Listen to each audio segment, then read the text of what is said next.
and I'm here with a topic. So it's not ask me anything day. Today I'm gonna use have a yeah, topic for discussion. Um, we'll see how close people stick to it because people always like to divert the discussion to something else. So we'll see how this goes. I had to turn the light off. It's already being annoying. Here we go. Uh, okay. Do a little stuff here. By the way, I'm still trying to connect my store to my to my channel. I don't know why it's acting up. Um, you see something? Make sure I'm live here. I think I am. I am. I mean, I know I'm live. I'm making sure it's publicly viewable. Looks like it is. So good. Let me change the chat filter.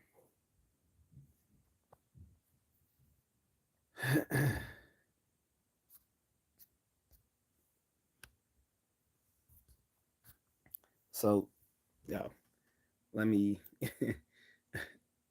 say the topic of the discussion, of course.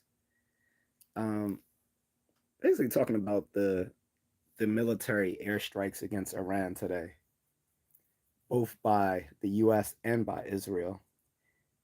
Uh, Seems like they were successful, and according to Trump and American the American intelligence, they they got the supreme leader Ayatollah Khomeini, who's been a thorn in our side since I was little.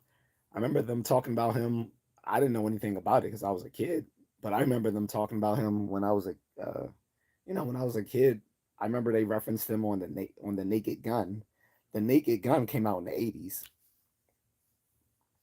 and I made jokes earlier to some friends. I said, well, one is young, so he probably didn't get it, and the other one is my age, so he got it. And I was saying, I was like, Ronald Reagan is sitting in his grave with his dick hard as a missile right now.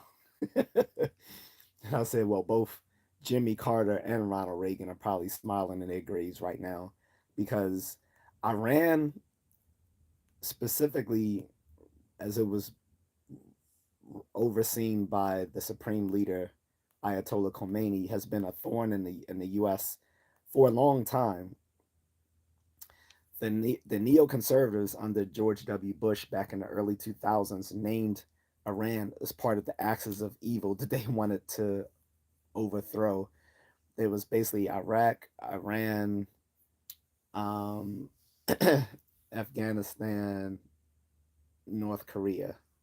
Those were the big four. We took down two, and then there was a lot of pushback that like, no, you guys can't just go around, you know, overthrowing dictators. But yet we continued in that effort in a more in a less overt way under Obama with the what do they call it, the spring, the Middle East spring or whatever, where all these dictators were getting overthrown within the Middle East and North Africa. What's up, Carlton? He said for some people the attacks were a win.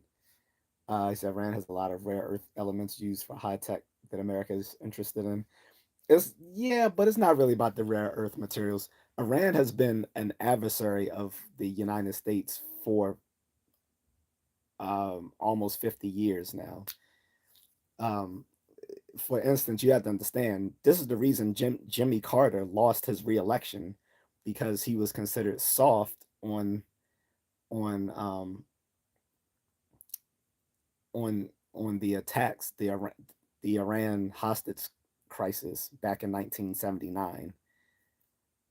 Jimmy Jimmy Carter was seen as having a pussy response to the Iran hostage crisis in 1979, and a lot, and that is a large part of what cost him his reelection. He was considered too soft on that. And it, he was a good leader for as far as domestic affairs. As far as foreign policy, he was not considered a strong president when it came to foreign policy. It's always been seen that Republicans are generally better at foreign policy, and that's what helped Ronald Reagan get elected. And and also Ronald Reagan ran on the fact that he thought that the federal government had too much. He ran on this sort of libertarian, neoliberal sort of ideology that the government has too much say in our lives, and that spoke to a lot of people back in the early '80s. Um, so that, like I said, the I won't say that's the only thing that cost Jimmy Carter the election, but his tepid response to the Iran hostage crisis in 1979 cost him a lot of made him look very weak when it came to foreign policy, and that probably was a factor, a huge factor in his in he losing his reelection. So it's not really about rare earth minerals. On top of that, when you look at Top Gun Maverick, the bad guy, they didn't name the bad guys, but it was largely it was not a well kept secret that the adversaries in Top Gun Maverick were Iran. It was even originally going to be in the picture, but they decided to keep out the actual enemy's name, just like they did in the original movie back in the '80s, because they knew if they didn't name a specific enemy, it keeps the movie sort of timeless because you can fill in whatever is our current bad guy. So if you want to fill in China or Russia or North Korea or Iran or Venezuela or Cuba or whomever, like it becomes. But but like in the first Top Gun movie, it was again they didn't name the enemy, but it was kind of not of a well kept secret that the enemy at the time was supposed to be the Soviet Union because they were flying MiG Soviet jets. So they didn't have to say it was the Soviet Union for us to understand that low key the enemy was the Soviet Union. Just like in Top Gun Maverick, when you look at the layout of where they were flying, it was kind of well understood that they were referring to Iran. Iran has, on top of that, Iran has financed a lot of the bullshit that's been going on between um, Hamas and Israel over the past few decades. This is why Israel has joined in as well. So while um, we coordinated two separate airstrikes. The U.S. had Operation Epic Fury, and Israel had Operation Roaring Lion, and they were successful. And again, Iran has been asking for it for a long time. They have financed terrorists against um, Israel, America, and the EU. Uh, they are enemies of other Middle Eastern countries like Saudi Arabia and Qatar and all those places. Um, Again, you gotta look at again at history. Our we have originally funded and backed Saddam Hussein back in the '80s so that he would be a stalwart against Iran. So this isn't about rare. So again, this is not about. I know everyone wants to reduce things down to, oh, it's just about oil or it's just about rare earth minerals. It's not. This is about geopolitics. Like again, we funded and trained Iraq the Iraqi military in the 80s and propped up Saddam Hussein as their leader as a stalwart against Iran back in the 80s. Just like in Afghanistan, we trained the Taliban and funded them as stalwarts against the, the Soviet invasion of Afghanistan in the 80s. And if you think I'm wrong, you can look at Rambo 3. Rambo 3 is literally Rambo helping out the folks who were the Taliban against the Soviet Union at the time. We left them, but we abandoned them and left them to their own devices, and things went left. And well, this the Middle East is a large part due to fucked up policies of America, the UK, and the Soviet Union.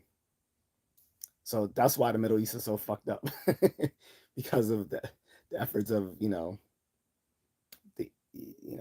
UK, the US, the Soviet Union, during the Cold War. So, and like I said, Iran has been a problem since the 70s, and Ayatollah Khomeini was a big part of that throughout the last 40 plus years.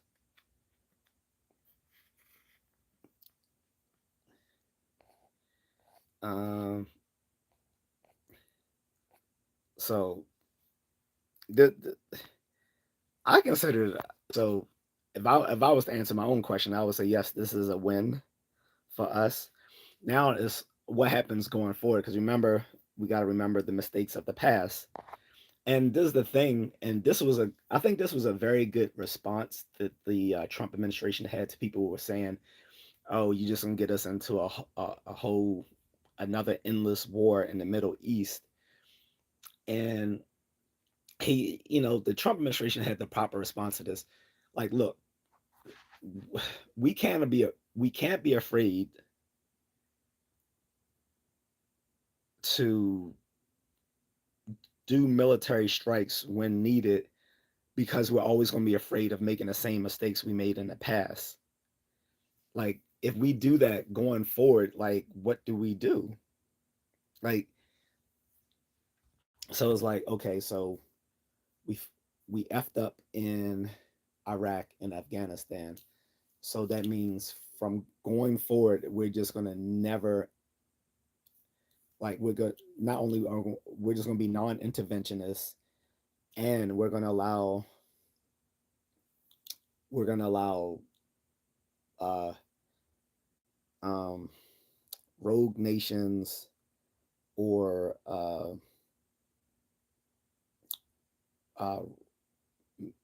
radical uh radical Islamists and other sorts of nationalist groups um terrorize us and our allies overseas with no punitive measures to corral that. Like that that doesn't make sense to me.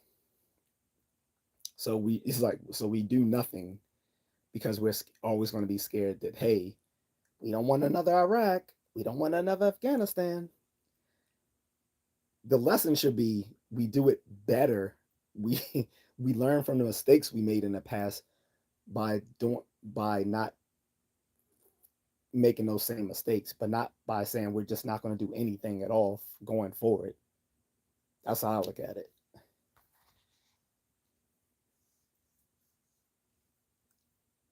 H1GRN1.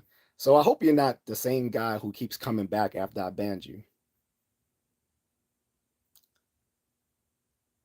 because I'm not stupid. On top of that, you saying where's the congressional approval?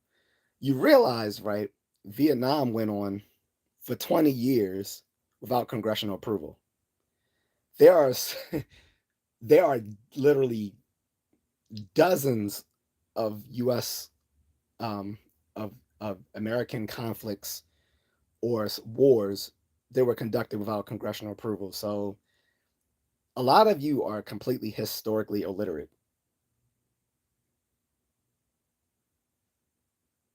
He said, "No, I don't give a f about you like that." Yet you're on my channel. If you don't give a fuck about me like that, why the fuck are you on my channel then? He said, "Oh, so we're going to cherry pick past wars for confirmation bias." It's not confirmation bias. I'm talking about literally dozens of U.S. conflicts, not one. I'm not just talking about. I'm picking Vietnam because it's the most well known to people. Because again, a lot of you are historically illiterate. But there are literally dozens of wars throughout the 20th century that were led without congressional approval. Literally dozens.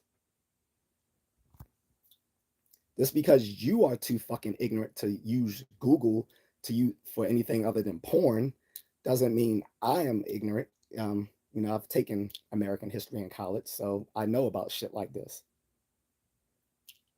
And I didn't say it's okay. You're making the is ought fallacy. You're saying you're claiming that I'm and you're making a straw man on top of that. I didn't just say just because this is what happened, this is what ought to happen. Didn't say that. I'm saying this was a this was a military strike. We have done dozens of military strikes in the 20th and 21st century without congressional approval. You don't need congressional approval for a military strike. You need a it's not there's been no war declared, you fucking retard. There you don't need congressional approval for a military strike. You need congressional approval for a war. And again, there has been a couple of wars that have gone on throughout the 20th century without congressional approval. Like I said, Vietnam War lasted 20 years from 1955 to 1975 without congressional approval. That's just one of them.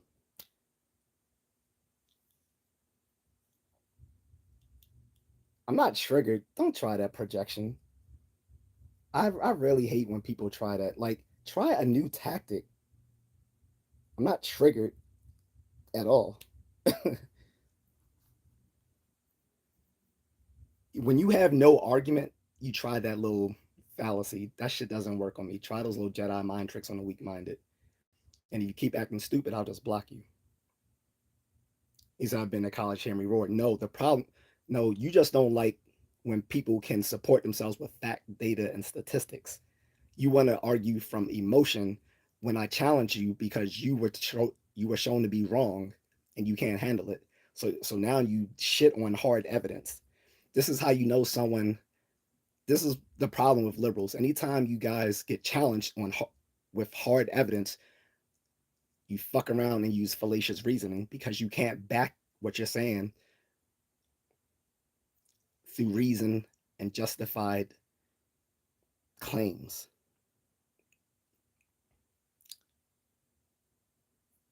So you didn't answer my question. No, the problem is you keep asking multiple questions. That is another fallacious tactic. It's called the fallacy of the many questions, where you keep asking a series of questions so that each time someone goes to answer one question, you ask another one and make it seem like they can't answer any question by proxy. That shit doesn't work on me, bruh. You fucking retard. When I showed hard evidence of something, you then shitted on it. Oh, you college boy, hear me roar. I was like, no, I've taken American history because that was something I was going to major in. So I realized, history's kind of boring and decided to move on to something else. But again, you're just mad because everyone here who will be watching this or is currently watching this, but people who will be watching this on replay will see that you were proven wrong because everyone can look up on Google or ChatGPT or Bing Copilot or any search engine or generative AI that they want to show that I'm right when I said there's literally been dozens of U.S. military strikes that have not received congressional approval. On top of the fact that you don't need congressional approval for military strikes, you just need it for war. And even then, there have been wars fought by the U.S. that did not receive congressional approval. One of the most famous being the Vietnam War, which lasted 20 years. It literally started right after the end of the Korean War. Like we jumped from war to war, from World War II, we went right into Korean War, and from Korean War we went right into the Vietnam War, back to back to back.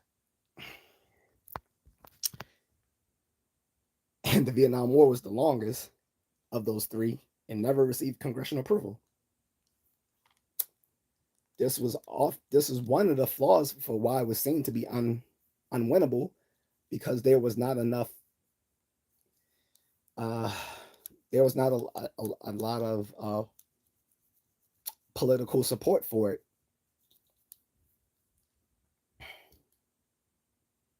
among other things.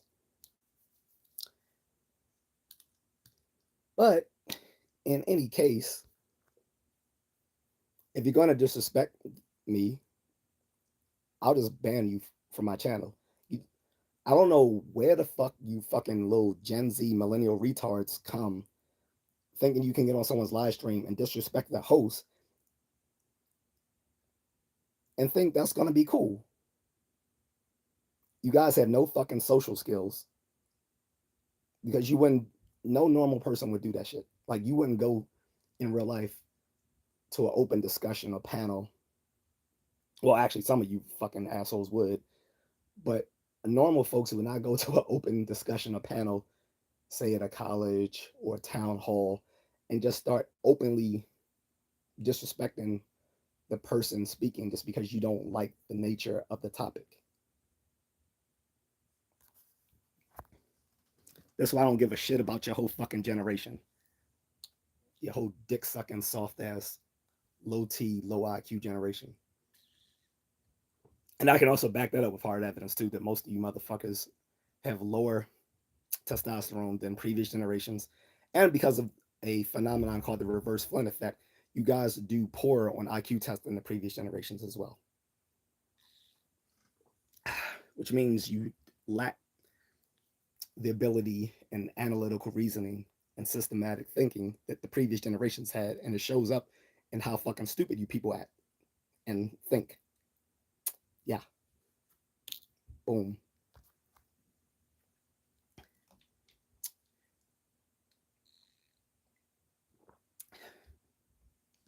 If you're gonna argue with me, you better use reason, better come prepared with evidence, better understand statistical reasoning. Because fallacies and emotional appeals don't work on me.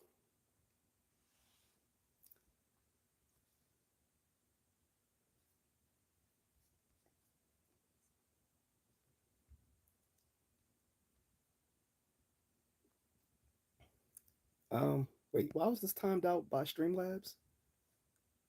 Tyrone Price says the CIA wanted Vietnam. President Kennedy wanted peace. This allegedly what happened passing by Contrarian. What's up, Tyrone? I don't know why the Streamlabs. Oh, because you it says you posted a link. I don't see a link. Um, Streamlabs needs to fix that, because the last few times it said someone was posting a link, I did not see a link that they posted. So I'm sorry about that. As far as CIA and where the CIA and President Kennedy differed, I can't speak on that. I don't know. That is outside of my pay grade, but I'm not sure Kennedy wanted peace. I mean, I'm sure, like, in the long term, yes, I'm sure he wanted peace, but he was not. Uh, Kennedy was not at all afraid to wage war. You have to remember he was the one involved in the Cuban Missile Crisis that almost led to World War III with the Soviet Union. So Kennedy was not some non-interventionist, pacifist type president whatsoever. I don't know. I know everyone loves President Kennedy, and and you look when people look at it through nostalgic glasses, they see him as Arthur. They see his era in the presidency as King Arthur in you know in Camelot, but no, he was not a non-interventionist. You gotta remember, like besides the CIA music, excuse me, besides the Cuban Missile Crisis that he is largely responsible for, he also approved of operations to try to assassinate Fidel Castro. Several botched attempts, actually. So he was not this non-interventionist pacifist sort of person.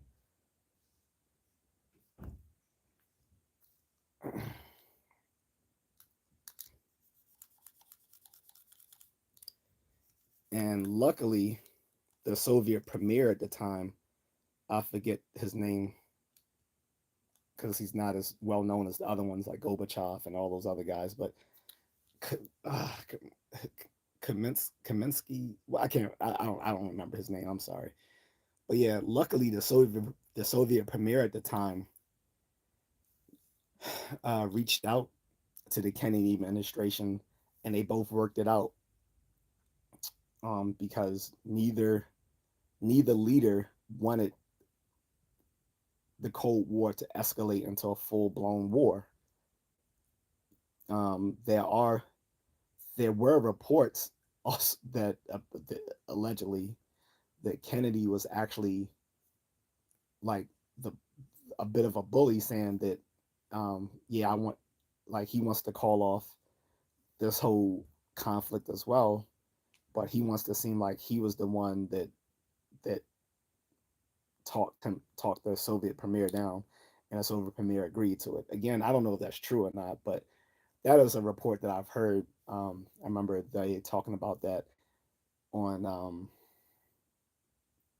Adam Ruins Everything, which was like a great comedy skit slash skit talking about history and science and other sorts of things by Adam Carolla. I think that was his name.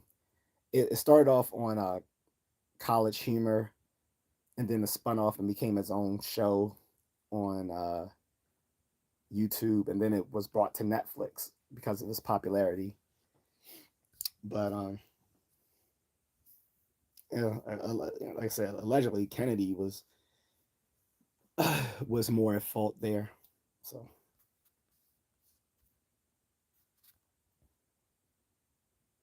let's see what's going on with my chat filter here. But yeah, anyway, like I said, there are reasonable arguments either way to say that this was a W or that this was an L when it came to these strikes earlier today. However, si- however, if someone like this moron H1GRN1 is gonna come here and just insult me and ask me like um, leading questions, it's not gonna go his way. This is my this is my stream on my channel, and I will conduct it how I want. If you have a problem with it, go do your own fucking live stream, just like that.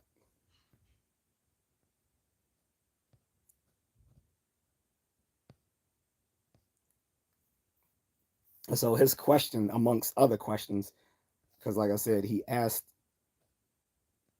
a bunch of little dumb shit, and then acted as if I couldn't answer one question. And I'm like, I'm not going to play that game. But since he's calmed the fuck down, his question was, you didn't answer my question. How does this affect the common man of the USA? So first, what? First of all, again, fallacious question. Exactly what do you mean by the common man? What does that mean?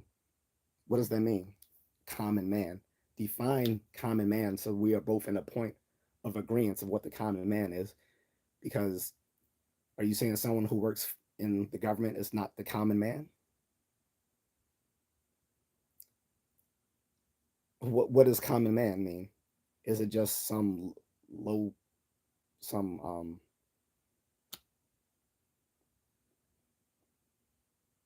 some low class individual who has no stakes in his own life? beyond buying food and beer?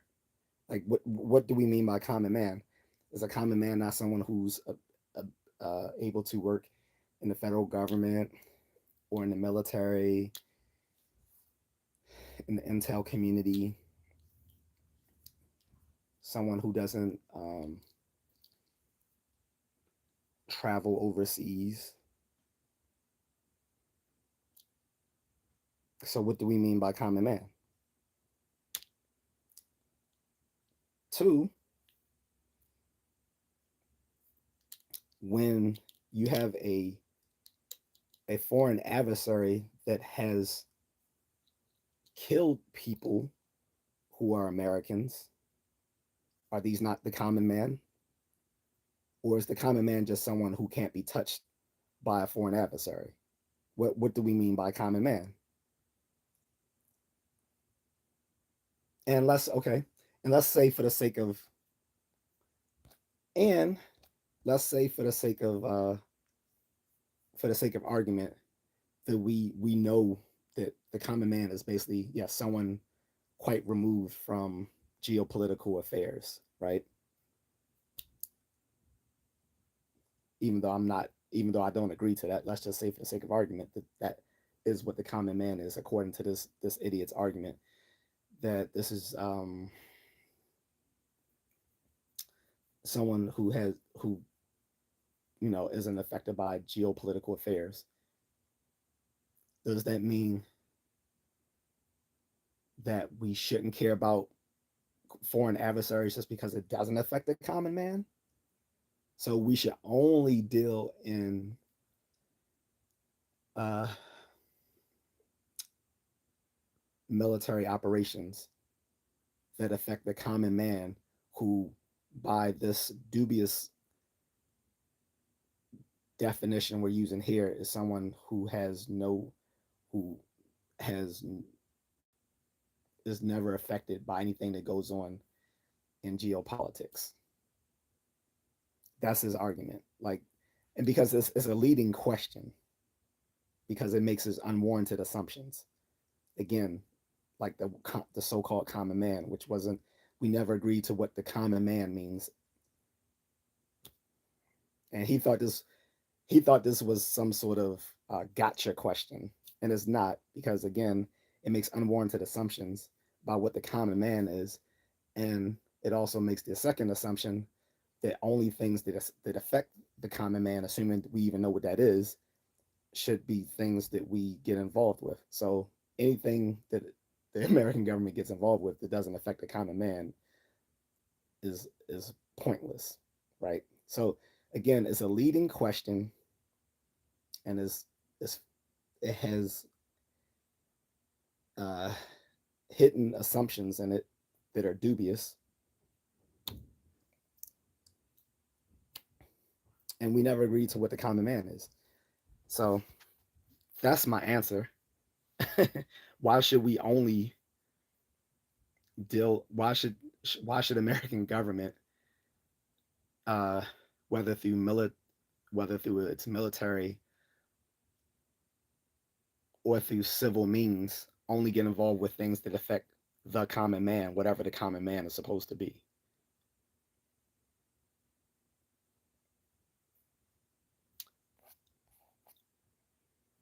It's funny when this it's funny when stupid people think they said something clever.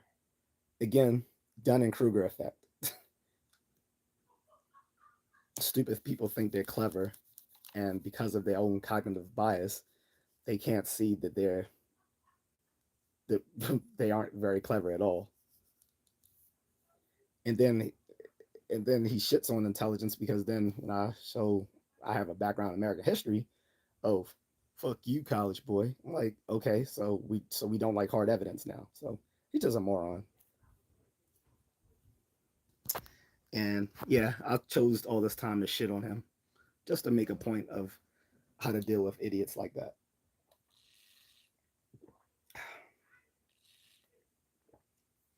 The thing with people trained in philosophy is, arguing with a person trained in philosophy is like wrestling a pig in mud. We love it.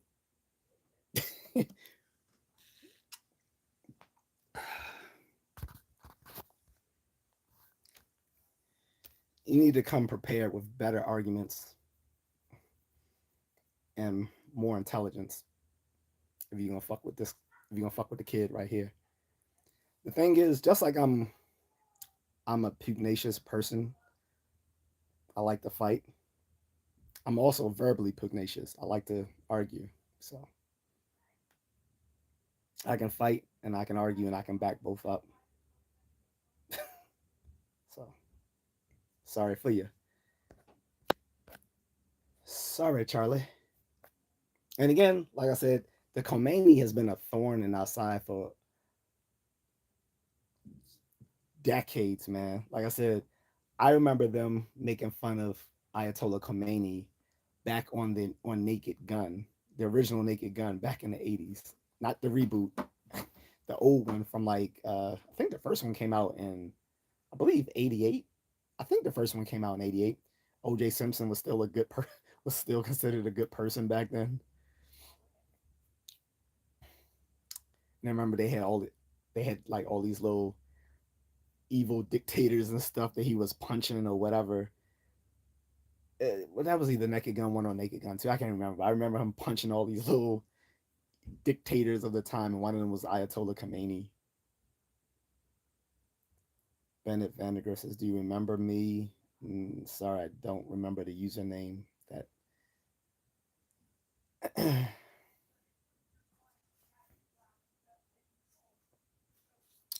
but yeah,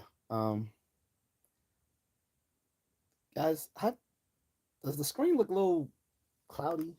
Hold on, let me fix that. And on top of that, like, guys, I'm even connected with my on my laptop. I mean, not my laptop, my PC right now, just in case I needed to Google stuff up collectively with you guys so that we could look up information together. So I was prepared to do my due diligence because I know there's a lot that I don't know. Although some people are very, um, although some other folks are very well convinced that they already know enough. But yeah, I was prepared to like Google stuff up together in case we need to look up stuff and you know.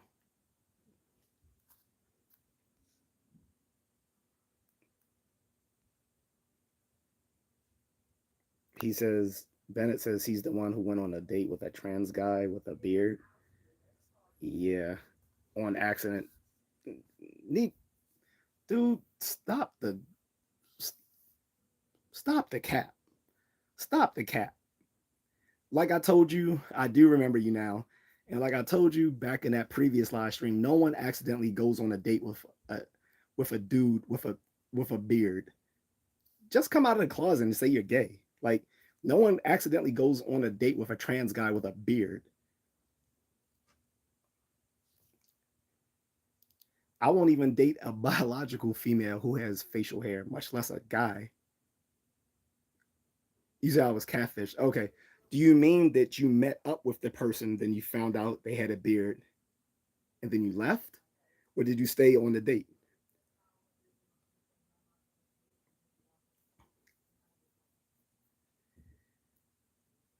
This is, and we talked about this as well in that previous live stream. I said that's why I prefer to always, because you have, when you go on these dating apps, some of these girls want to meet up right away.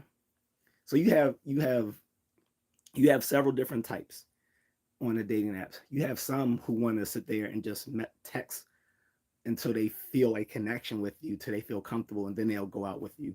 You have others who want to meet right away because they don't want to waste time texting. These are usually the older bitches who want to get straight to it because the time is ticking for them, and they know their last chance of finding a guy is going to be Jesus if they wait too long. And then you have some, who are who can play it cool, like they don't mind, messaging first to establish a connection and see who the person is, and then they can go out with them. So I think that's the happy medium. But you, would say this, unless if you are not uh, if you are not a discerning person, and I'm guessing you're not, if you are not a discerning person who can look at a dating profile and see that they're using stock photos or you know they're using stock photos or AI generated content, then you need to ask that person to do a video call with you first before you agree to meeting them, because this is how people not only get catfished, this is how people get killed or robbed, especially when you're overseas. Little overseas Tinder dates. Ugh, give me a second. I just feel like this camera's looking. Yeah, that's way better. Sorry, that looks way better, right? That looks way better. All right. I knew I wasn't tripping. I knew it was something like the screen was looking a little oily. Oh, so you did leave. Okay, so you didn't express all that last time that you met up with the person, you got catfish, and then you left. To my understanding, the last time we had talked, I thought that my mistake, if I was wrong here, but my recollection of that conversation a few about 2 months ago was that you went on, like, when you said you went on the date, it made it sound as if you you kept, like, the date was kept, like you met with the person and then you stayed on the date. I think it I think it was just a choice of words here that led to the confusion, because you said you met, because when you said you went on a date with someone, I I, I would have chosen my words a little bit differently. I would have said that I got cash. I would have said I got catfished by a trans guy. Um, but when I but when I met with the person, I left.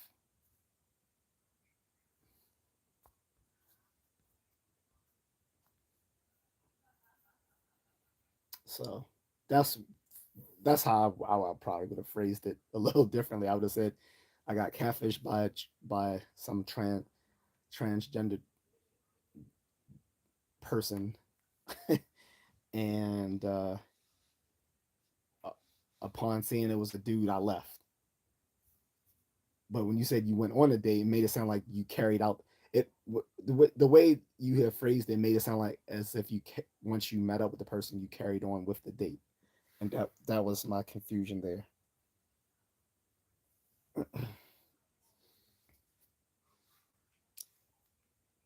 What's up, Project Cars? So anyway, getting back to the subject. So like I said, the airstrikes were all breaking news today. And like I said, it was air, two different military airstrikes. There was one led by the U.S., which was Operation Epic Fury, and it was the one led by Israel, Operation Roaring Lion, and they were done in conjunction with each other as a conjoined effort.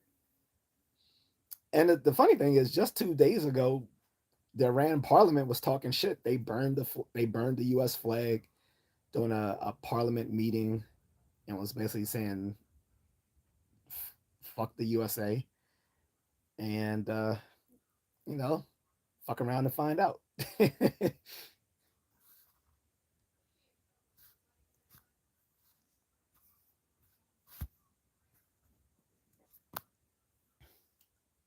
So that's what happened. Um,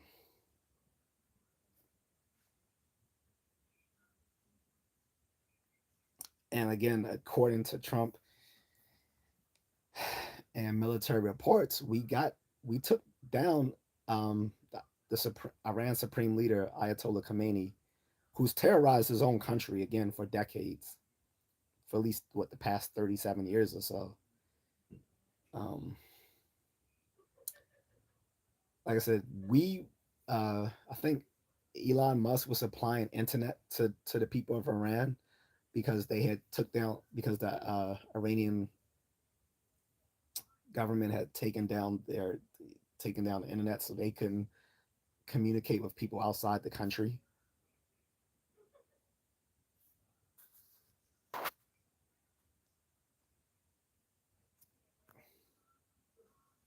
Uh, what is an acquired taste, Moon tonight? Anyway, so shoot. Not only that, they claimed that um, they took down the Ayatollah and several of Iran's leaders in that targeted strike. And people don't know, like people talk so much shit. They don't. We have the best military in the fucking world. We have a tier. Look, we have a tier one. Uh, we have a tier one unit in the Air Force that does some serious shit. The STS, right? And we have a special. We have some special ops pilots in the Army. Yes, the Army has its pilots. I discussed this before. Um, they're called the Night Stalkers. Those were the ones who rode in and captured Maduro. They flew in them Delta Force boys, and they played young. What's the rapper name? Young Chief, Young Keef, whatever.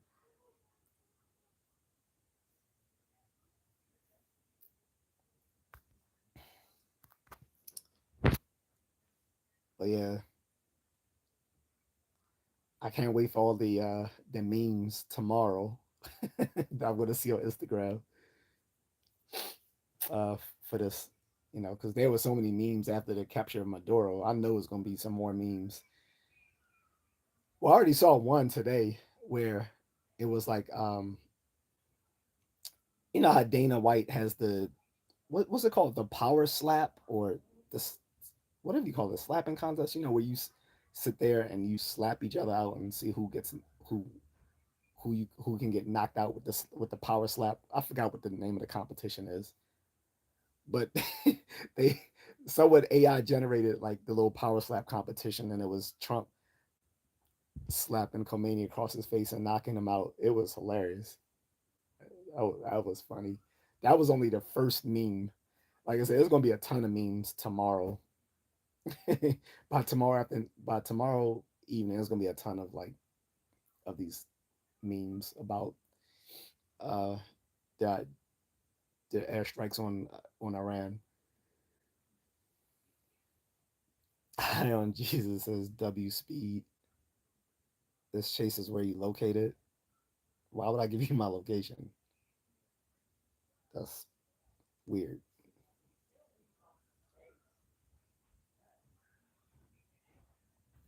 I mean, generally I'm in the US if that's what you're asking.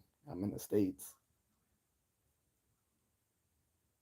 It's not like I'm gonna give you my GPS coordinates or anything.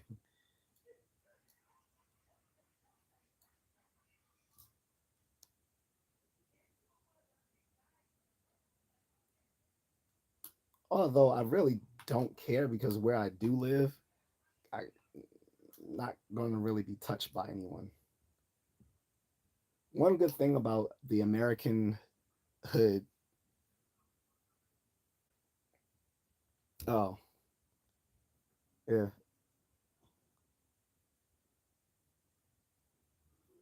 well I'm in Maryland. But anyway, like I was saying, one good thing about the American hood is that it's like one of it's like one of the it's like a line of defense. This is why it would be hard for a foreign adversary to take over the U.S. because it would be a real life Red Dawn situation. If you never saw Red Dawn with like Patrick Swayze and all these other great actors from the '80s, it's well worth the watch. Don't watch the reboot that came out. Um, when that reboot come out? The reboot that came out what like 13. 14 years ago. Don't watch the reboot. Watch the original one in the 80s. And it's a little slower because it's an older movie, but I think it's way more realistic. Like you're not going to take over the U.S. very easily because the great thing about America being armed to the teeth, where they say there's more guns in America than people, that means it's going to be hard as fuck for an adversary to take us over. You could take our government before you could take the people.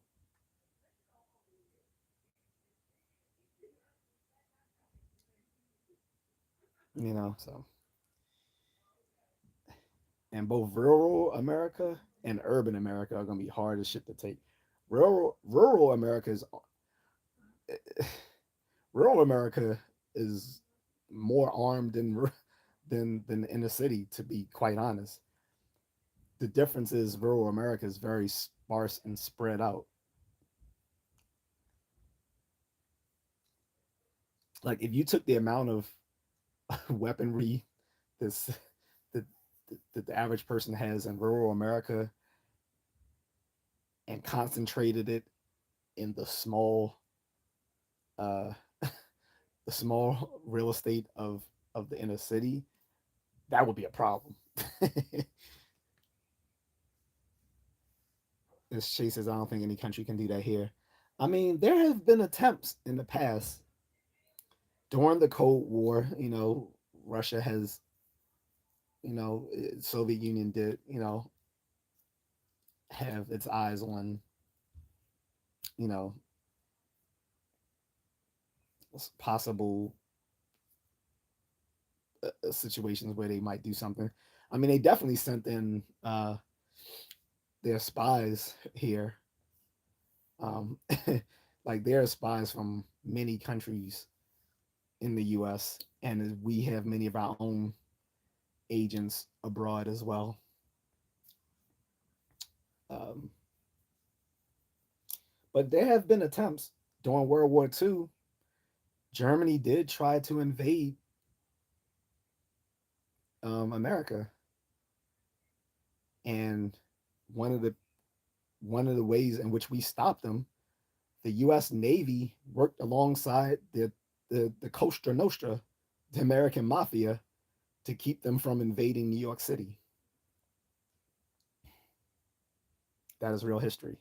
You've probably seen this on mob movies, but this is real. Like, yes, they connected with Lucky Luciano and mobsters at the time to keep these German U-boats from getting into our American harbors. On top of that, overseas, we had American mafia in Italy um, giving intel to America on on the movements of Il Duce.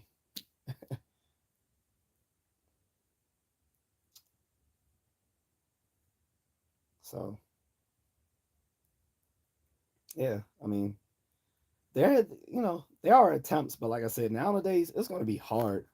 Well, it might be easier now with these with Gen Z, but but generally, like I said, Americans are armed to the teeth, and it would be hard to for a full scale invasion to be a success. And getting back to that guy earlier who was asking why does this even matter to the common man? Again, I don't even know what he means by the common man because we never agreed to what the common man refers to in this situation. But if it's supposed to mean the person who doesn't travel, who's not involved in the federal government or military, for things that the things that our foreign adversaries do can affect the common man. Most of the people, a lot of the people killed during 9/11, these weren't people who worked in the government. As far as in New York City, these people who worked in the Twin Towers, these weren't these weren't government workers.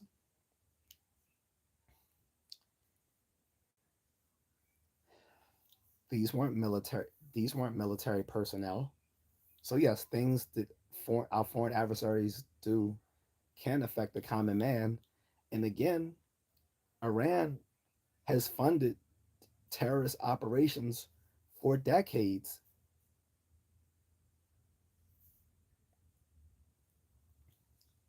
which can and does affect the common man. Whatever we're claiming to be the common man here.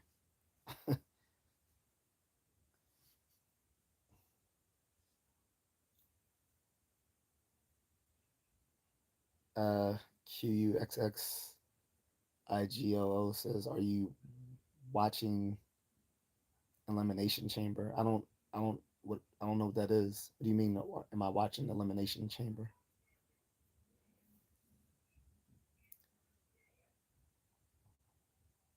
Not sure what you mean.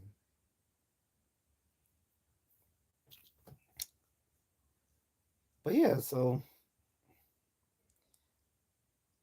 I see the guy dip. By the way, I didn't even block that guy. He left on his own accord because he really had no argument.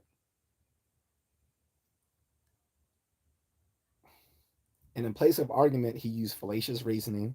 When fallacious reasoning didn't work, he resorted to just outright being nasty and insults. And it's like, where do we do that at? Where do we come onto someone else's live stream and just shit on the host?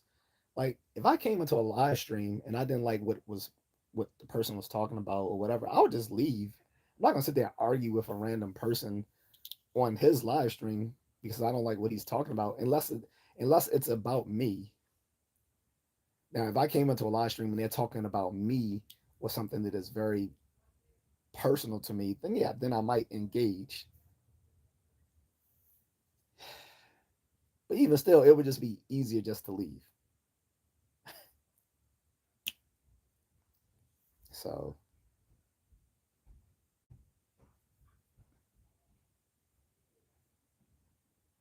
some people seriously should consider cognitive therapy.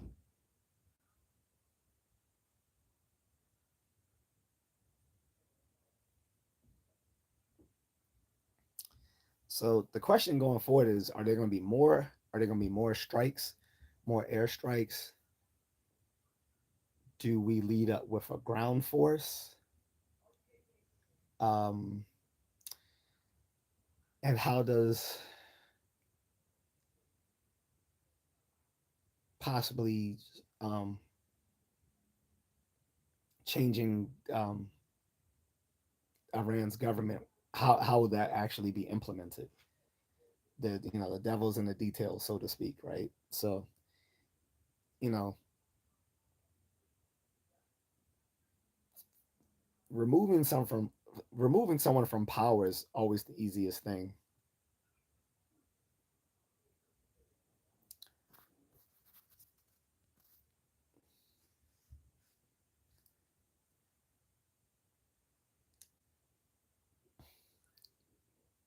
The question is, after you remove someone from power, you know, there's the question of nation building or all that sort of stuff. Those are two different skill sets, like two different skill sets of conquering or removing a dictator and then actually implementing a better nation, a better government. Those are two different skill sets. One does not necessarily facilitate the other.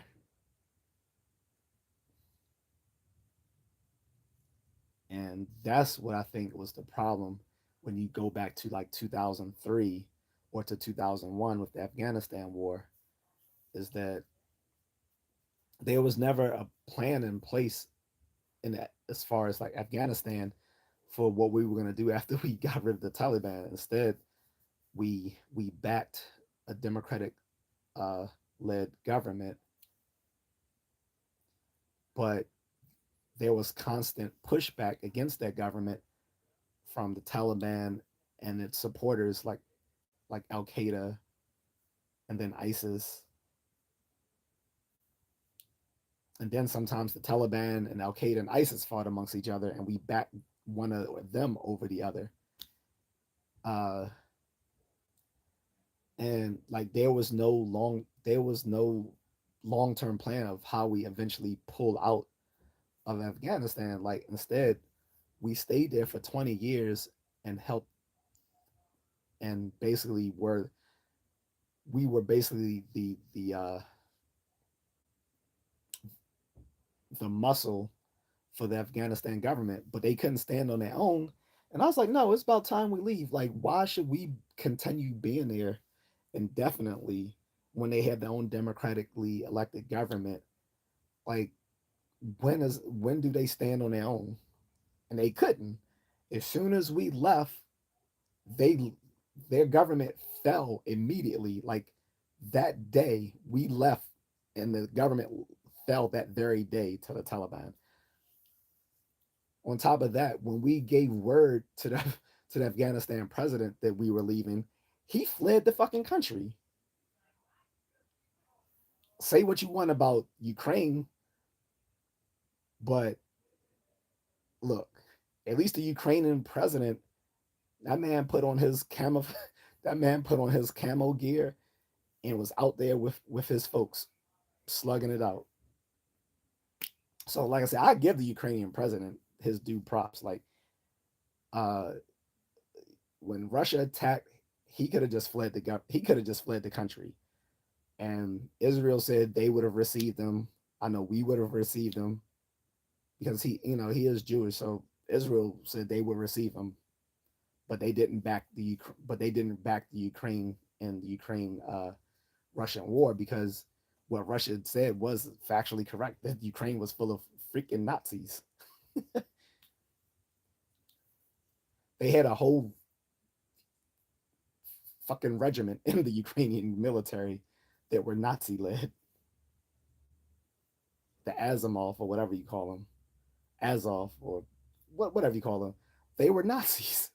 So Israel's like, yeah, we're not supporting Ukraine, and it's like you had to think, like you have why wouldn't and like people here didn't like that, but it's like think about it. You have you have a government led by a Jewish president, and Israel won't back them. Why is that? Because what Russia said was factually correct that Ukraine was full of a bunch of fucking neo Nazis. They had a whole freaking Azov, the whole Azov regiment or battalion that was led by neo Nazis. But again, putting that aside, at least the Ukraine president actually stayed there and fought for his country, both politically and militarily. Which is more I can say for the Afghani president who fled 2 weeks before the U.S. pulled out, didn't even try. It's like if the Afghanistan president flees the country, why should anyone else have any incentive to stay or fight?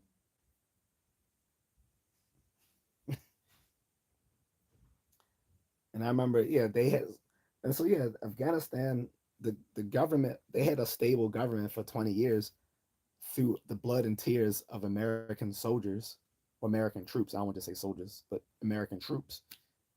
I remember when I was at Maryland, uh, what the president of the time back in 2003, his I can't remember his niece or goddaughter was going was attending our university.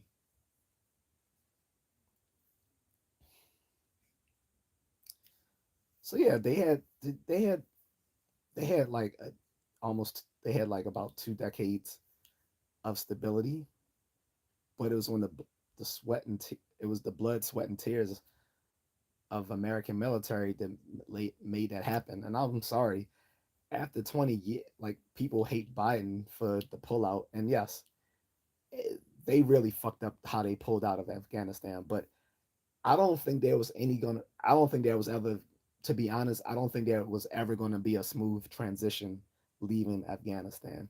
So that's why I didn't. One of the few things I never shitted on Biden about was the botched um his botched attempt. I mean, well, not attempt. His the way he botched leaving Afghanistan. Because I just don't think there was ever going to be a smooth transition. That's why every president before him who wanted to leave Afghanistan never was able to do it because they none of them ever could none of them ever had the logistics to do it in a way that where it wasn't going to be where it wasn't going to be messy. Obama had promised he was going to leave Afghanistan, and again, I don't think the logistics supported a smooth transition out of Afghanistan. Same thing with Trump and his first administration. He had also said that he wanted to pull out of Afghanistan, but again, I don't think the logistics supported a smooth removal from Afghanistan. So Biden said, "We're going to do it. We promised the American public we're going to do it, so we're just going to do it." And yes, he did it, and it was botched. But again, I don't think there was any. We were too intrinsic. Again, we were too intrinsic to the stability of the Afghanistan government remaining in power for there ever to be a smooth transition of us leaving without there being this vacuum in which the Taliban would immediately just come in and regain power. And we saw that, like I said, 2 weeks before we left, the Afghani president fled. That very day that we pulled out, Taliban swooped in and changed and took over. My biggest gripes is that the military it we left too much military equipment and vehicles and stuff behind. Like we could have had a it could have been a slower transition, but then I'm also thinking the reason why we did it in such an expedient way was because because the faster we pulled out of Afghanistan, the less time it gave the Taliban to attack our troops. And I'm thinking that's why it was botched, was just because I'm thinking that the military leaders prioritize speed over efficiency. The faster we pulled out, the less likely the Taliban could attack our troops on the way out. And I think that was the thought of the military leaders back in 2021. I'm shooting up way above my pay grade, but that is my hunch is that they chose speed over efficiency because they figured that the faster they pull out of Afghanistan, the less likely they will have to fight the Taliban on the way out. Carter says, "Imagine American presidents on the front line battling." Wow. Uh, yeah. I mean, well, we had a few presidents who have. Look, George Washington, our very first president, was a general. Um, who else was it? Andrew. Well, Ulysses S. Grant was a general, obviously, during the Civil War. Not only that, um, President Lincoln, although he wasn't out there fighting, he was actually being a commander in chief. Like he was actually out there on the battlefield with his generals, like like um doing military strategy. You rarely have a president who got so involved in the wars. Like they would give top down edicts to their military leaders and they would figure it out. But no, President Lincoln was that dude. Like he was actually out there on the battlefield with his generals strategizing. So shout out to Lincoln. He he was that dude. I mean, we had other people like Theodore Roosevelt and many others.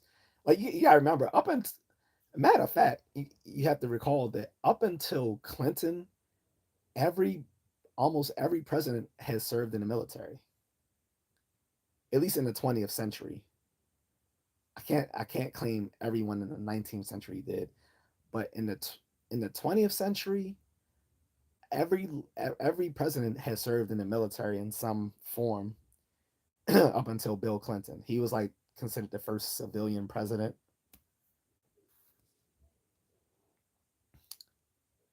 Carter says the Afghanistan thing was crazy. People were hanging on the wings of airplanes. Yeah, I'm like, come on, like y'all guys gotta come on. That's I was like, that's just ridiculous. Another thing that they had botched, I think as well, was that we left behind too many of Afghanistan, too many Afghani allies. We had people that had assisted our military and intel community that weren't immediately given a asylum in America, and that was really fucked up. That was really fucked up.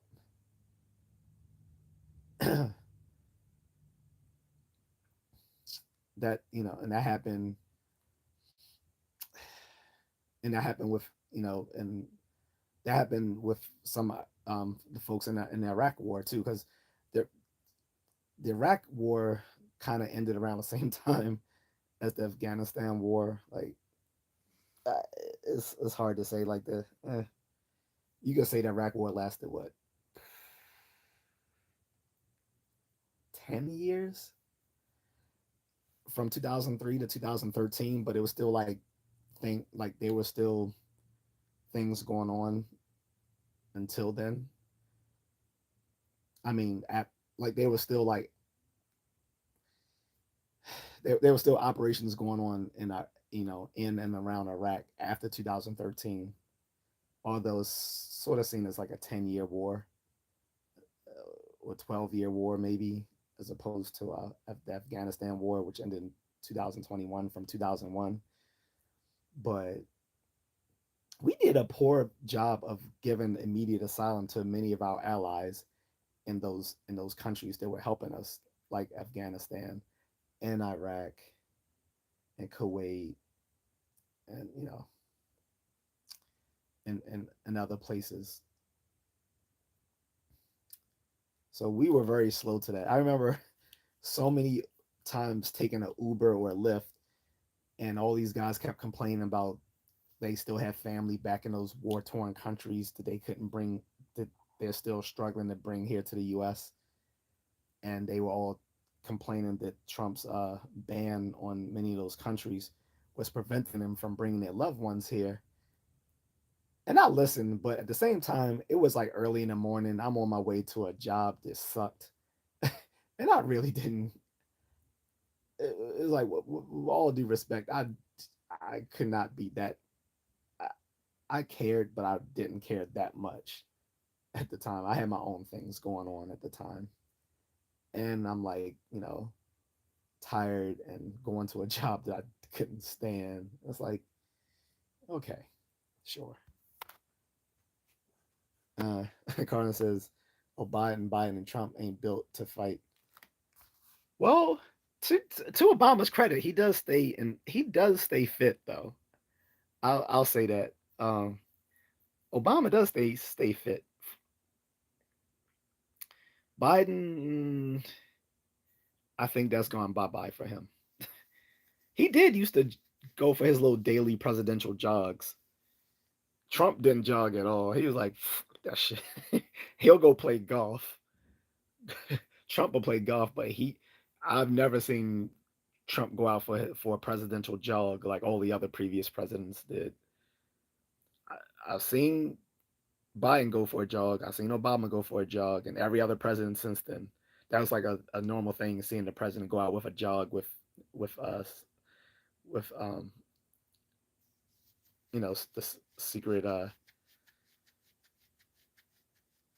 the secret what do you call those folks?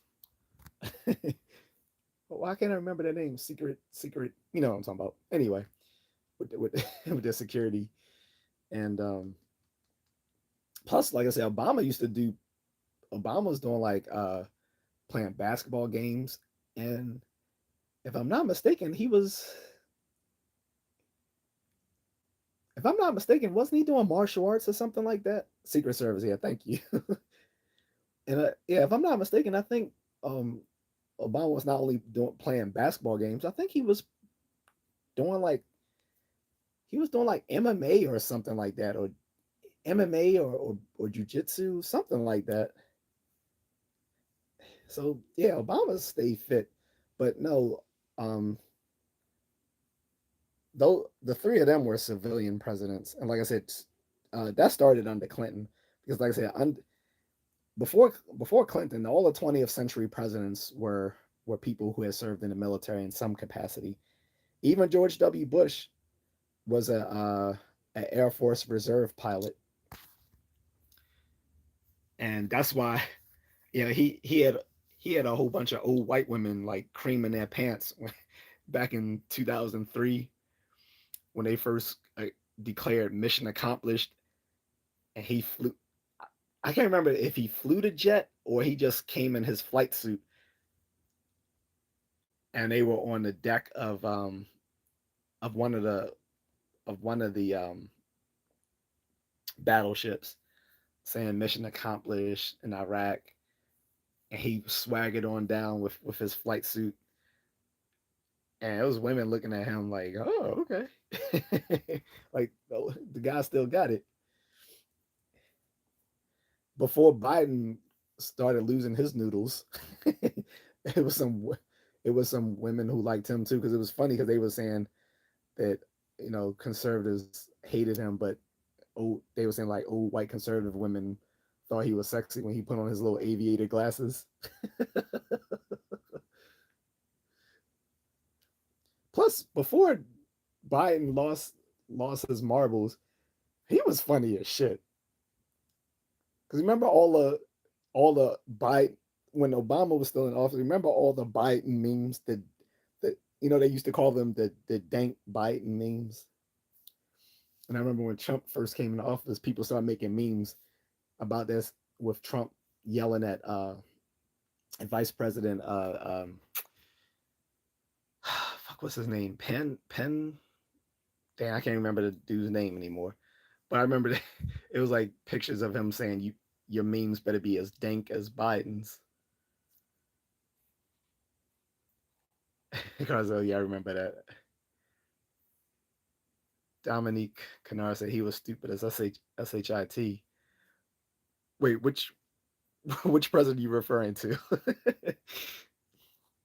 Carson says women really about to glaze Newsom if he becomes president. Yeah, because he looks like a used car salesman. I don't think he's gonna win. Like, but besides that, he has a lot of competition. Like every major Democrat is gonna throw their hat in you know in the contest in what's it 2028, yeah, 2028. um every Democratic leader. Newsom is gonna try. AOC is all but a given that AOC is gonna try as well. And let's be frank, there's gonna be some people who are gonna want to vote for AOC just because she's fuckable. She would be like the first fuckable female presidential candidate. I mean, shout out to Shirley Chisholm, but no one wanted to fuck Shirley Chisholm. Well, other than her husband and the guy she was having an affair with, whom she eventually left her husband for. That's neither here nor there. But shout out to Shirley Chisholm. No, she's not alive. I'm just saying shout out to Shirley Chisholm to be funny. But look, she was like the first viable female presidential candidate, and I think she's a lot of that's a lot of people don't a lot of that's lost to history. People don't think about her. People always talk about Hillary Clinton or Kamala Harris. Nope, there was an actual Black American woman who was a viable presidential candidate, Shirley Chisholm. But like I said, AOC people will vote for her, one because she's actually progressive, unlike Obama, who only pretended to be a progressive when he ran in 2008. AOC is an actual progressive, and two, again, some people are going to want to vote for her because she's fuckable. And let's be honest, uh, the demographics have shifted. The Latinos are the biggest ethnic minority group in the country. So she has that. So she She could beat Gavin Newsom. Just saying, she could possibly beat Gavin Newsom. She got the female thing on lock. Although we know for, although we know that females often will back, will openly back other women candidates. Secretly in the polls, they usually still vote for men. Just saying, Trump didn't. Trump didn't win twice by accident. It was most. It was more women voting for him than against him.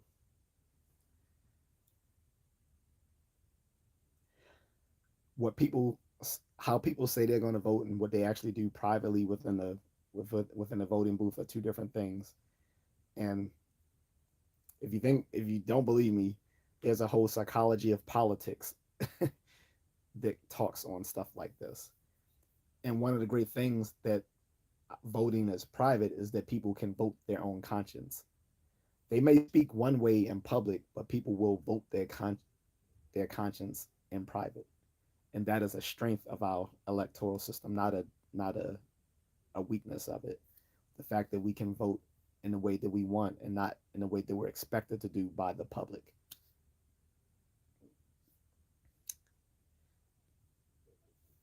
Then you have other people who might be possible contenders as well. Kamala might run again, and people might say, "Well, why would she run again? She already lost." And then back in in 2020 when she first ran, she dropped out of the out of the elections or whatever. But look, Biden became president, and Biden had tried to run for Biden had look Biden has ran had been trying to run for president since the 80s, guys. And he finally made it in 2021, largely just because people were just so upset about the pandemic and Trump that they just were looking for anything new. So they're like, all right, well, anything other than Trump. He was literally just anyone other than Trump, and that's how he made it. But Biden has been trying to run for office since the 80s. And I'm not think again, if you think I'm making this up, look it up. One of the reasons he dropped out in the 80s was because he got called out for plagiarism, or whatever when it came to his I think when he went to law school or something like that, and that got found out. And anyway, he's been trying to run for president since the 80s. So I have no doubt that Kamala is going to make another shot at it at some point, either in 2028 or in 2032. God, that's so long. 2032. God damn. But anyway, yeah. What's up, Joe? He says Biden didn't lose his marbles. Didn't you get the memo?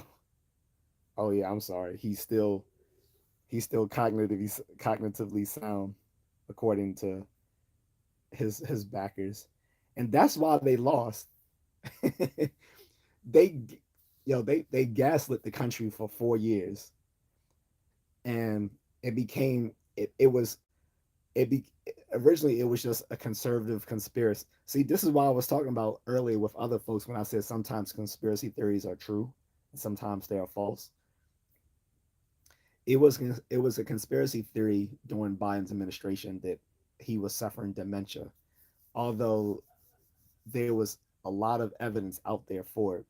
But his handlers were, suppressing how bad, not not only the fact that he was going through early onset dementia, but how bad it had progressed in that 4 years that he was in office.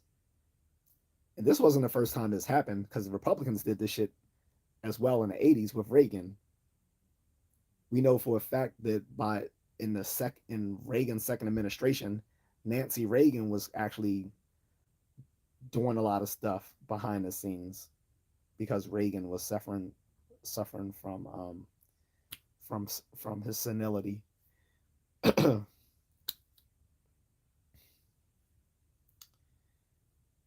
But so look, both parties both parties can do it. Like both parties will put up that shit, and this is why I think the 27th Amendment was it the 27th? Can't remember. It was the 27th, 25th, whatever. This is why that amendment was put into place for when a president is no longer in control of his faculties, that he can be removed from office. We don't need some insane King George running the White House.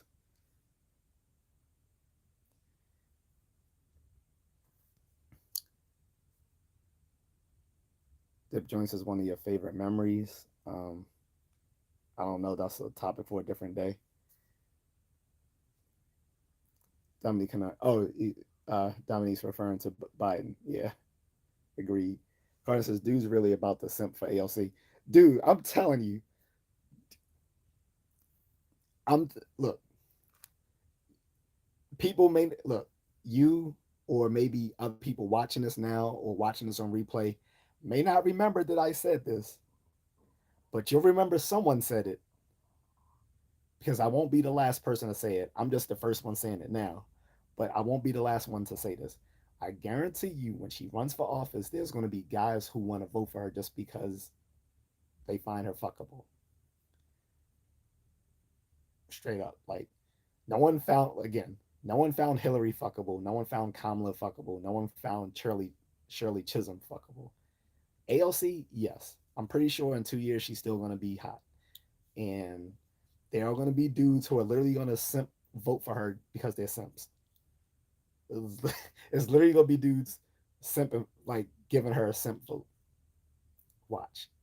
I'm saying it now so y'all can back me on this when she if and when she runs for presidency. That she's going to have a bunch of male backers just because they simping for her. And I think that's why so many so many people with the Republican side hate her because secretly they want to fuck her. Well, I was about to say something. I'm gonna keep. Let me stop. I'm gonna be good. Good contrarian. I have a wife, so I'm gonna be good. I'm gonna be good. But yeah, I wouldn't send for her. But yeah, watch. There's gonna be a bunch of people who backing her just because they simping for her. And again, she will be a viable contender to Gavin Newsom because she's going to have the Latino vote. She's going to have the Latino vote, and she's going to have young people's vote because she's a progressive. More young people bend towards pro- progressivism, whereas Gavin Newsom is a neoliberal. He's a neoliberal. He may sometimes put on the he may sometimes dress himself up as a progressive, but he's a standard neoliberal. He is. So she's gonna have she will if they go against each other, it's going to get nasty. Like just like how it got nasty between Obama and Hillary Clinton back in 2008. It will get very nasty between Gavin Newsom and AOC. She's going to have young people, she's going to have Latino people, and she's going to have men, and she's going to have the simps. So I'm saying it now.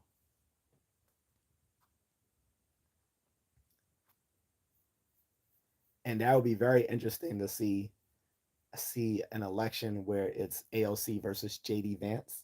Not saying that he will get the presidential candidacy for the Republicans for the GOP, but it's likely that it will be JD Vance against someone on the Democratic side. And that could very well be AOC.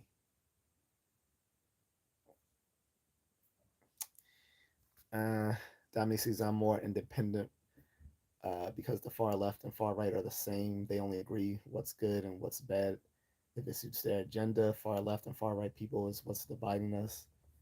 Yeah, to some degree. Let me put on my glasses so I don't have to strain my eyes.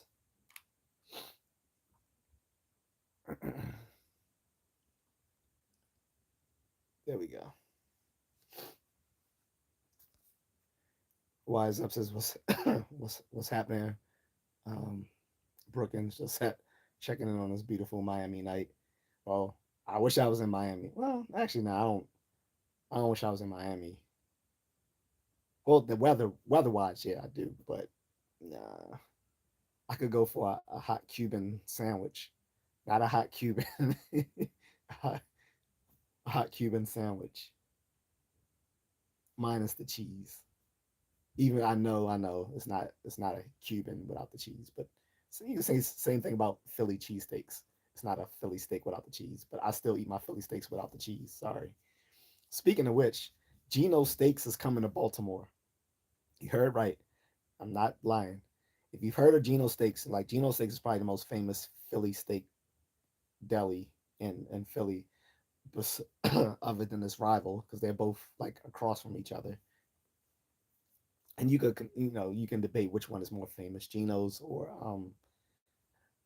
the other guy. I forgot their name, but Geno's is coming to Baltimore next week.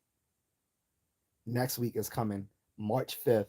I'm not getting paid to say this. I wish I fucking was. Yo, Geno's, what's up? If any representative from Geno Steaks or you know a representative from Geno Steaks, tell them I just gave them a free shout out. Geno Steaks is coming to Baltimore, um, downtown Baltimore, March 5th, and they are giving free cheesesteaks to the first 100 customers. I'm trying to see what's up. Because the funny thing is, when I lived in Philly, I never went to Geno's. I would just go to like the local. Because like when you live in Philly, like literally, there's a deli. There's like a corner deli like on every block. Well, not every block, but almost every block. There's like a freaking corner deli where you can get a Philly steak or you can get a hoagie. And I haven't even had a real Philly steak. Well, excluding this Philly deli that came to College Park, that came to my alma mater when I was still in college. That kind of counts, but not really, because I never. Well, they were native Philadelphians or whatever, so I guess. But aside from that, I haven't had like a genuine Philly steak since in a long time, because I haven't lived in Philly a long time and I haven't been there since one of my last uh, one of my last train since I did some training in the army and I was out in Fort Dix. Pause. And so on the weekend we went to Philly. We went to the club in Philly. Then we went out to King of Prussia Mall and all that. So I think that was like the last time I had like a real Philly steak. Now, I've had hoagies because my stepmom was from Philly and she used to bring us hoagies every time she visited family. But I haven't had a genuine Philly steak. Anyway, I don't know why I'm talking about this. So I was talking about Miami and Cuban sandwiches. My point being is that both of those sandwiches can be good without the cheese, and I'm gonna try to get one from the Geno Steaks when it comes to Baltimore. If I don't catch it on its opening day, because I'm pretty sure to be the first 100 customers is going to be people wrapped around the block trying to trying to be one of the first 100 customers there. I'll just catch it on another given day because I know right where the it's going to be right down at the power plant. If people know that area in downtown Baltimore by the harbor, it's going to be at the power plant.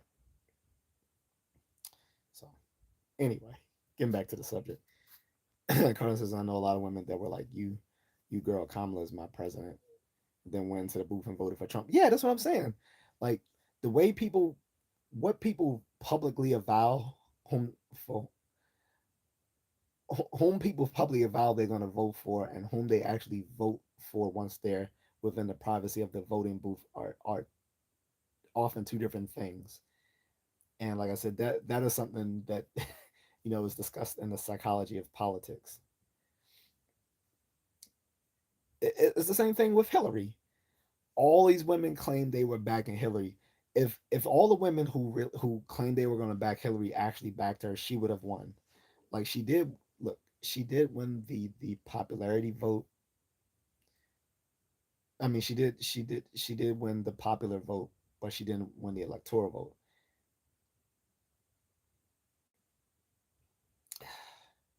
But that's kind of her fault when it came to places like Michigan and Pennsylvania. Like she didn't stump out. She didn't find. She didn't do her due diligence in stumping in those places. But either way, if she really look, if women really supported Hillary the way they claimed they were supporting her, she would have won. Same thing with Kamala, but Kamala was more. Uh, Kamala had Kamala like Hillary both had the problems with both of them was their lack of likability.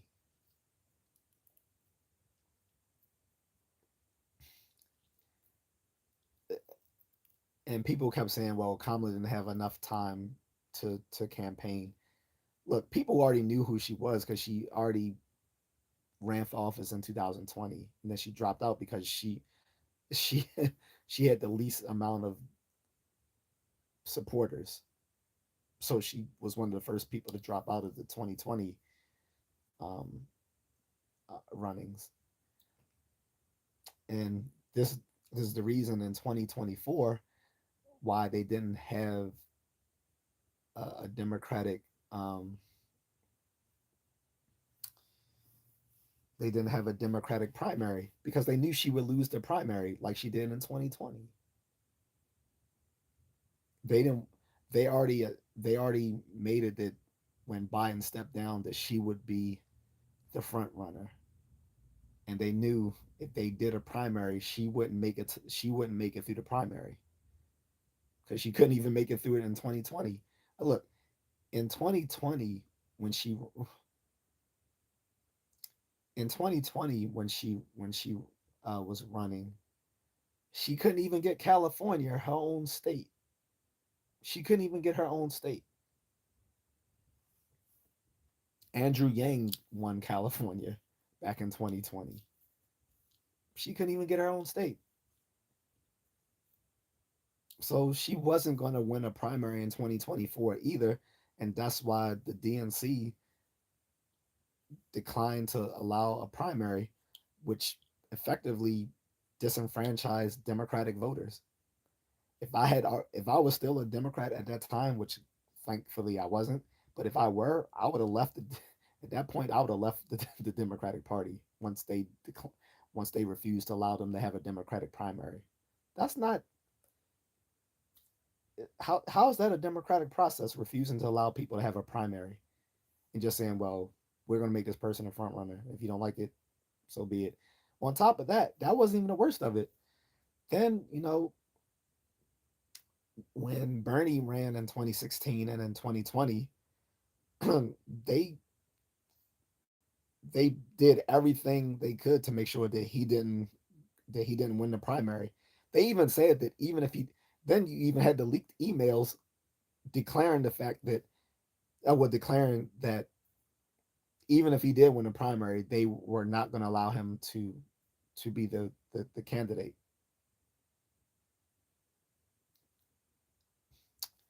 So, but yes, but they're the ones always talking about the Republicans are fascist and and autocratic.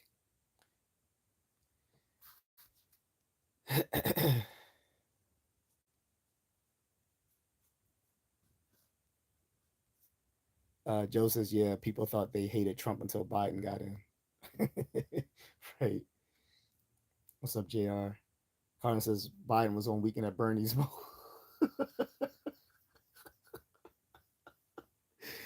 Oh, I gotta rewatch that movie. That movie is a freaking classic.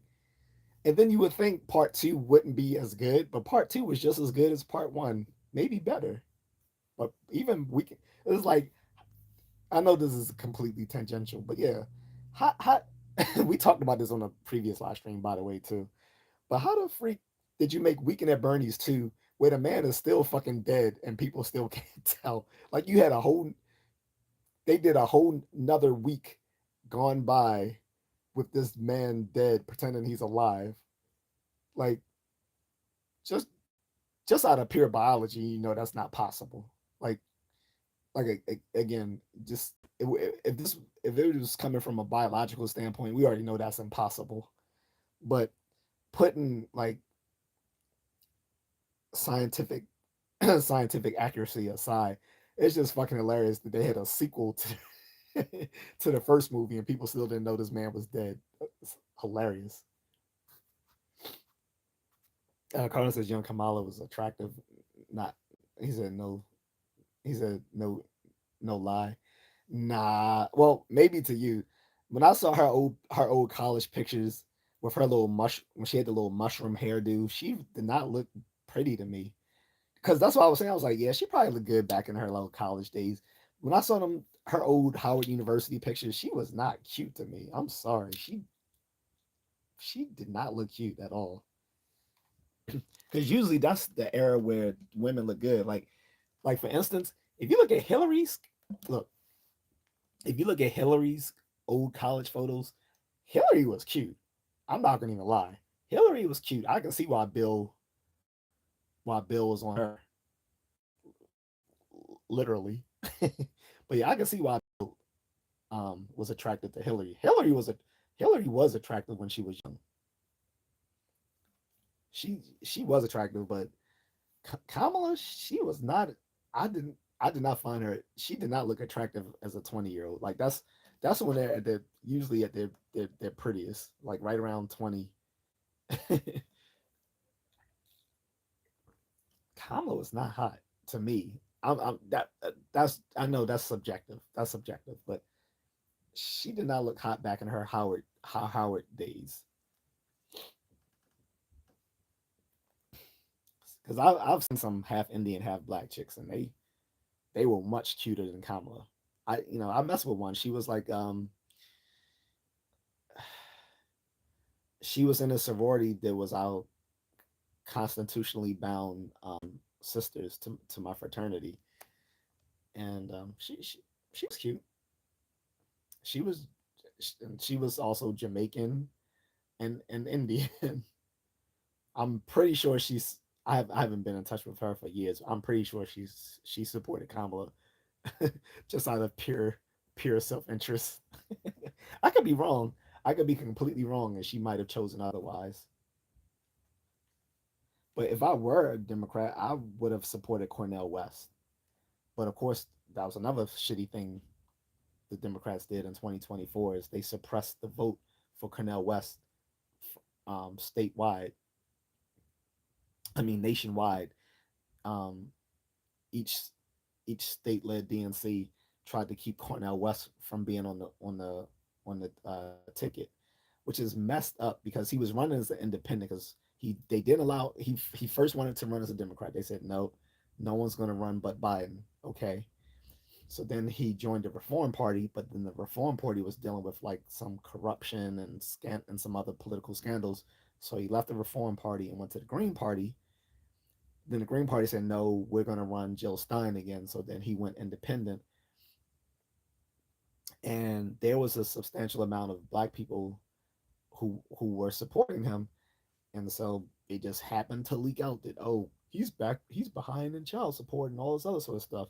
That was by the Democrats because he was a threat to them. He wasn't a threat to the Republicans. So we know it was the Democrats who leaked that shit out. Oh, that this man is allegedly behind in his child support and has multiple baby mamas and shit like that. Like word, that's so y'all gonna use a smear campaign against that man. And then on top of that, they said that he didn't have enough backing to be on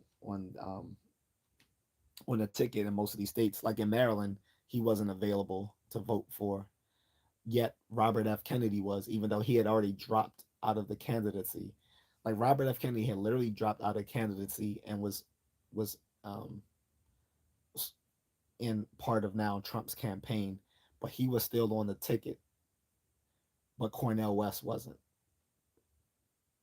You know that was some DNC type bullshit. Joe said, "Did you see LC's response when they asked about China and Taiwan?" Yeah, I saw that. She was very ill informed.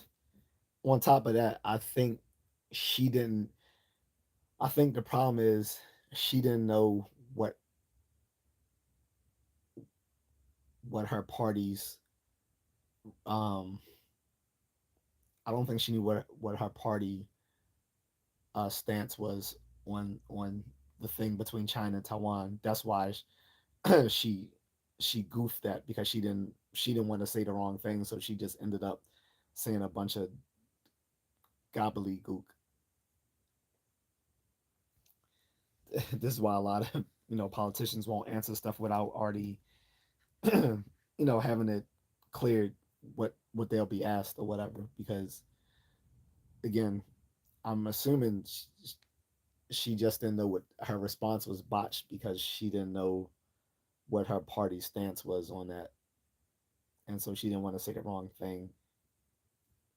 But it made her look stupid. Joe says young voters know nothing. That's why they become Republicans later on. No, I think so. I think a lot of conservatives do start off left leaning, and as they get older and deal with the real world and become more pragmatic, then they start to lean more conservative, or I should say moderate.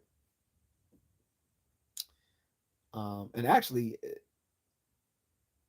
I think it's been a thing where a lot of conservatives think, if you didn't start off left leaning in your younger years, you don't have a heart. But if you are still left leaning in your older years, then you're kind of stupid.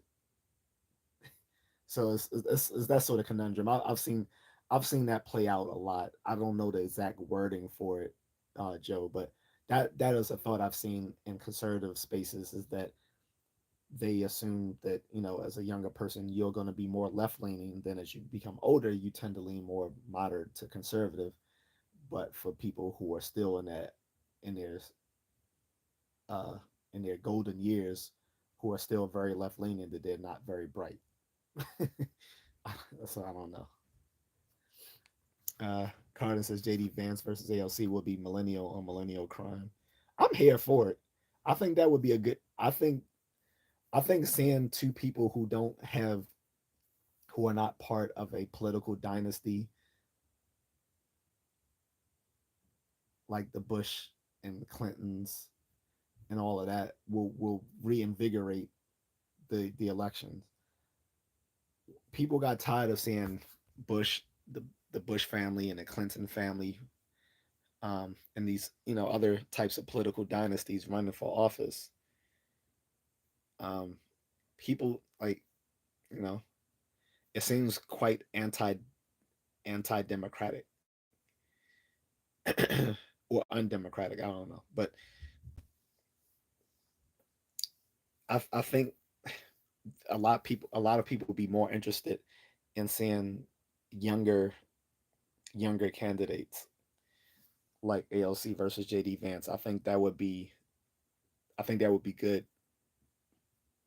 I think that would be I think that would be a good move um politically. Like I said, Gavin Newsom he might have a bunch of women creaming their pants for him, but where's the substance behind him? At least I don't agree with AOC's ideology, but at least she seems to have like a genuine ideology. Kamala didn't. Like no one knew what Kamala actually stood for, and I'm pretty sure that would be a similar problem with Gavin Newsom. Like no one really knows what he stands for. That's not a strength. That is a weakness, especially in the primaries. In the primaries, usually people want very strong partisan candidates, and then when it comes to the general election, they want someone who's more balanced and nuanced. Um, but you got to survive the primaries first. The primaries are the proving grounds for you making it to the general election. And I don't think, again, there's going to be a lot of competition for in the Democratic primaries vying for the front runner for the Democratic Party, and I'm not sure Gavin Newsom will survive that. It may not be ALC, but I don't know if it's going to be Gavin Newsom either, because a lot of people outside of a lot of people in middle America hate California and see Gavin Newsom as everything wrong with it.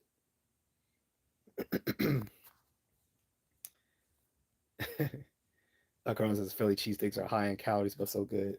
Yeah, I mean I don't worry about it. I need calories, and don't even get into the debate over the New York chopped cheese versus the Philly cheesesteak over which is better. That's a whole different discussion. Carter says Bernie almost had my vote until he said Black Americans shouldn't get reparations. Yeah, he did say that, and I was a Bernie bro. Um, but it's funny they're willing to do the same people who say Black people shouldn't get reparations are willing to like crash out for illegal immigrants, and that's the shit that get me. And I can understand Bernie doing that because he's not black, but you literally had black politicians, FBA, not, and I'm not talking about like um, tethers like Kamala or Obama. I'm talking about actual FBA, Black American candidate. I mean, leaders in the Democratic Party that were against reparations, but were crashing out for illegal aliens. And like I said, that alone ensured that I would never ever, even though I'm an independent, so I'm not a Republican. I'm an independent. But when I saw black Democratic candidates or leaders crashing out for illegal aliens last year, who were the same people who were completely against reparations, I'm like, oh no, fuck them. I will never vote for another Democrat ever. I will never vote for a Democrat again, especially not a black Democrat ever again. After I saw all these black Democrats crashing out for illegal aliens, but were the same ones that wouldn't lift a finger to for reparations. And again, I know some of you don't agree with reparations. That's fine. That's not my point. I'm not here to argue the merits of reparations. My point is the fact that the same black Americans who were willingly crashing out for illegal aliens to get all these sorts of benefits that they are not entitled to because they're not Americans were the same ones who were against reparations. And to me, that is not only inconsistent, it is downright despicable. Gary Snell says Hillary's evil as they come. I don't like her, but I don't necessarily. I don't like her. I don't like her, and I don't support her politics. And I think she's full of shit. But I don't think she's evil. I'm I'm not gonna start calling people politicians I don't like evil just because I don't like their politics. That's I, the that is a problem in American politics and in other places across the globe too, is that we get into moralizing about people just because you can dislike someone's politics without thinking that these people are like evil people, like, and vice versa. You can like someone without putting them on some sort of pedestal. So I don't believe in the whole good versus evil oversimplification of politics or of politicians. People can be wrong-headed without intentionally being you know maleficent, right, or considered evil. I think I think that doesn't help in our political disputes. Is that we assume the worst of people because we disagree with how they think. Honestly, yeah, Hillary was cute when she was younger. Yeah, she was. Hillary could have got it. Not gonna even lie. On top of that, funny thing is Hillary started out as a Republican in college. A lot of people don't know that she was a Republican. Joe says Hillary wasn't that bad back in the day, but she sure looked jacked up for the Epstein deposition. Well, I mean, yeah, I mean, she's like what in her 70s now, so yeah. She look, I've never seen her look attractive. Like I said, if I didn't see them old photos of her in college, I would have never known she was an attractive woman. I've never seen her as attractive. Now Trump's wife is attractive. Like people can dislike her all she want, but you can't deny that Trump's wife is hot, even at her age. And she was a model back in the day, so she was definitely she was even hotter back then. We even got to see her nude, and Trump is not even ashamed. He's like, yeah, I don't. He's like, I don't care that she posed nude back in the day. He was like, she was beautiful. He's basically saying, yeah, I don't care that you guys can see her nude back in the day. That was a hot piece of ass, and I got it. I mean, look, it's Trump. Like I said, if Trump was a Republican, people would love him because he's basically like he's he he has the braggadocious attitude of a rapper from like the 90s or the 2000s, right? Like if if he was a Democrat, people would love him. Jamaicans called them coolies. Yeah, I know, but I'm not gonna say that. Carden says I went on a few dates with a girl from Sri Lanka. Thought she was black. She had a black sounding name and no accent. Yeah, I've dated a few. Like that was just one girl. It was another one. Um, I messed with in college who was also black and Indian, but she was different. Like she looked more black than Indian. I ain't even like if she didn't tell me that. But no, and she wasn't Jamaican. I think she was just like regular black and Indian. I mean, like black American and Indian. But if she never told me um, that she was half Indian, I would have known because she was dark skinned. But I guess you could tell with some of her features. Her name was Indian, whereas my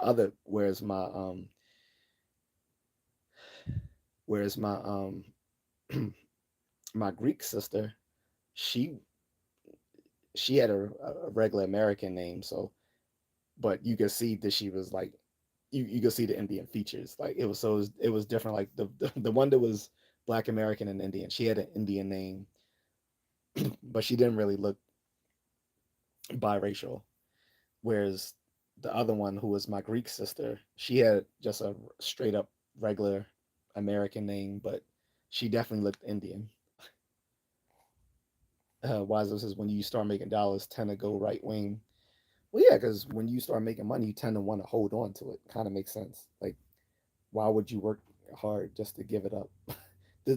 And this is why it this these things where you trying to these initiatives like Madani and others want to implement where you want to put more taxes and stuff on the rich is disincentivizing. Like it's they don't see it as punitive, but it is punitive. Like why would someone want to pay more just because they make more? Like anyway, we won't have to get into that here. Connor says I remember my brother saying he was bleeding heart liberal. I had to hold my laugh, and now he's more moderate. Yeah, like I said, most people tend to move more. Mo- Most of America is moderate, despite the loudest people shouting tend to be on either extreme left or extreme right. Most people in America are moderates, and this is usually reflected in who gets elected to to to the highest office in the land. But yeah, people as they tend to age tend to be more moderate or even conservative, because once you start making money and you own you start owning property, you have a stake in the country, and that kind of changes how you think about things. Now, a lot of younger people don't own anything. They don't own cars, don't own property, and that gives them less of a stake in a country, which will make them lean towards things like socialism and stuff like that. Even though socialism has failed every real world test since since it's been seen as a form of,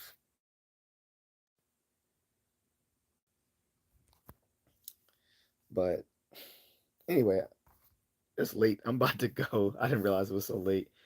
But yeah, guys. So like I said, getting back to the original topic, I do think the attack, the airstrikes by the U.S. and Israel were a W, especially if it did actually result in Khomeini losing his life.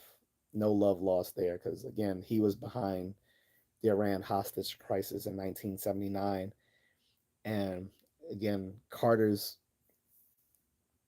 um, tepid response to that is probably one of the reasons he lost his reelection to Ronald Reagan. And like I said, he Iran has been a foreign adversary to us for over 40 years now, and Khomeini has terrorized his own people, and Iran's leadership has funded and funded and backed terrorist activities for almost 40 years. So no love lost there with if we did remove him and many of the other leaders of the Iranian government. So we'll see how it goes, because there's definitely going to be a bunch of talking heads tomorrow and Monday. So we'll see, guys. But anyway, talk to you later. Thanks.